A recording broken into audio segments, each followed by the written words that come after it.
Welcome back. The Namibian National Teachers Union, NANTU, was formed 32 years ago on the 11th of March at Ashipena Secondary School in Katutura in the Namibian capital. The union represents the interests of teachers on all issues that affect them in their educational and community settings. Secretary General of the Teachers Union, Loide Shaanika, is now joining me in studio with more on the union's 32-year anniversary. Good morning, ma'am, and welcome to Good Morning Namibia. Good morning, sir. Firstly, I do believe that congratulations are in order. 32 years are no small feat, so well done. Thank you. Perhaps one needs to talk about how the role of the union has changed and evolved over the years since inception in 1989. Thank you very much, and thank you for inviting us to speak to the nation, and particularly also to our members, those who could not be able to follow the event on the 11th of March. But I should say the formation of NANTU in 1989, we all know that it was supporting. NANTU was formed just few years, 1 year or few months to the political independence of the country. And it really played a significant role in achieving the political independence. By then, the teachers in Namibia were segregated into their ethnic tribes associations. So the teachers by then felt that it is very important for them to form a national union, that they will actually speak in one voice to unite and to advocate better on their condition of employment, and also to advocate in terms of public quality education to the learners by that time. And you could feel that what was the time, it was a very volatile time in 1989. So that role we continue to play in terms of collective bargaining and improving on the condition of employment of our members. But what I could see, what we have maintained so far is the unity amongst the teachers. NANTU remain the union with exclusive bargaining power, and we still bargain in the interest of our members. Of course, yes, over the past years, we have also been, apart from bargaining, influencing on policies that are relating to education and economic emancipation of our members in the country. Which are those key policies impacting on education that you can highlight at this juncture? I should say policies relating to the implementation of the curriculum, policies relating to the distribution of resources to the schools, and the funding formula, more especially on the institution of higher education. Because, you know, there was no proper funding formula, even though the ministry is still struggling to have correct or adequate funding to the institutions, but we have also played the role to see that all the institutions have been funded correctly and appropriately. Thank you very much, ma'am. Notwithstanding the successes thus far, the challenges do persist.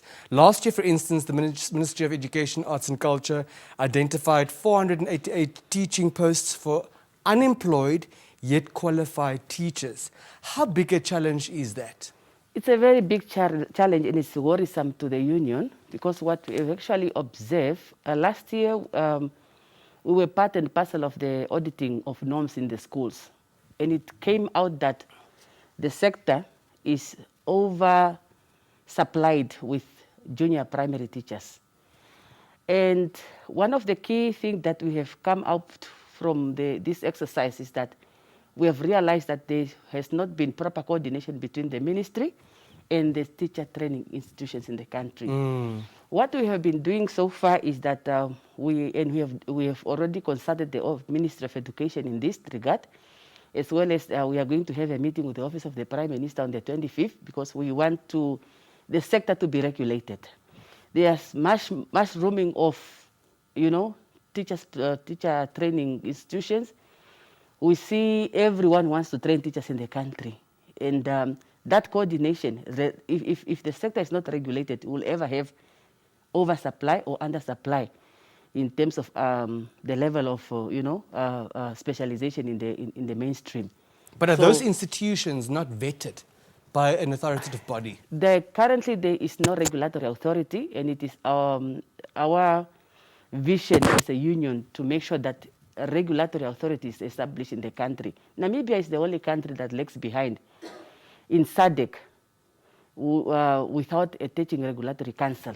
So we think with that, some of these issues will be of the past.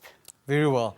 The country is turning 31 years old this coming Sunday. From the perspective of education, which are the key milestones that we have reached as a nation?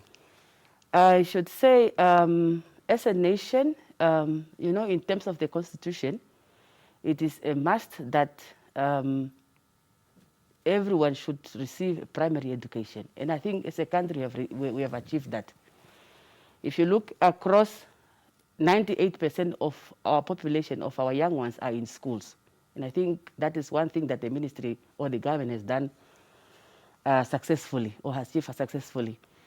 What we still struggling with as a country and as a ministry is the issue of overcrowded classrooms. And I should really say that it's very bad when you go down in the inlands, in the remote area, where you still have 60 or 50 learners in the classroom.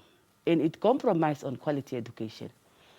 I should also say that in terms of successes, yes, if you look at where we are coming from, we now have, at least in some of the regions, physical infrastructures in terms of the classroom, even though we still have some schools where they are teaching under the trees, where they teach under tents, and so on. Thank you. Also to say that from the past, we did not have enough qualified teachers. But as of now, we can say 100% of our teachers are qualified. Yes, we have underqualified and unqualified in the system, but those will always be there because there are those that are retiring, there are those that are passing on, they need to be replaced. Thank you very much, ma'am. As we are concluding, which are the key challenges faced by teachers in 2021, and more importantly, how are those being overcome? I should say of now, it is the implementation of the revised curriculum in terms of,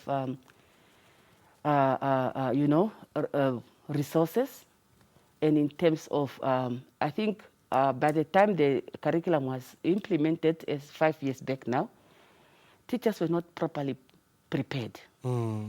Yeah, we still struggle with classes that do not have, qualified teachers. For instance, ICT. It remains a challenge in the ministry. So, and that's what I said earlier, there was no proper coordination between the university that trains teachers. In fact, the university is not a teacher training. And I think that's one of the challenges also. What do you mean? Because the university does offer it has got degree courses to prospective teachers. It trains teachers under a faculty. But if you look in other countries, we have colleges for education. Us, we have abolished that. And I think that's where, the coordination lacks in terms of the ministry to communicate what their actual needs are to the training institution. And also to play a role in terms of the curriculum. Because we still have a mismatch of specialized, teachers from the university, mismatch with the curriculum that is implemented in the mainstream. Thank you, Madam Shaanika. In conclusion, your brief final remarks this morning, what is the way forward? The way forward, we still continue engaging with the ministry to address these challenges. As I've said, we every month we meet with the ministry to discuss some of these challenges, and I'm hoping that one day we'll overcome the challenges that are facing the Namibian teachers. Tapandula Unene. Thank you. There you have it, Madam Loide Shaanika, Secretary General of the Namibian National Teachers Union. They just turned 32 years old, and she reflected on some of the milestones, but also spoke about the persisting challenges.